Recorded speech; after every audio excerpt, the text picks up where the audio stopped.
Hey little kids, do you know what I'm going to draw for you today? Oh, you don't know, but I'm going to give you a surprise. Today I'm drawing for you different types of snacks. I know you all like snacks, but the snacks food is not good for health. You can eat it sometimes, but always you need to eat healthy vegetables and healthy fruits. I'm drawing some snacks food like hamburger, sandwich, hot dog, donut, popcorn, juice, bread, french fry and pizza. So let's follow me and try to draw with me.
I draw all the picture and now I'm making it some cute look.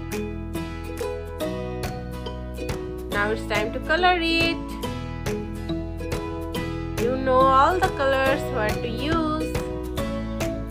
So let's follow me and try to color with me.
I already finished to color all the picture. Now it's your turn. You should also draw it at home and try to color it as you like. And if you like my video, please subscribe my channel for more videos. I will be back with new videos for you, different types of videos. So till then, tata, bye bye.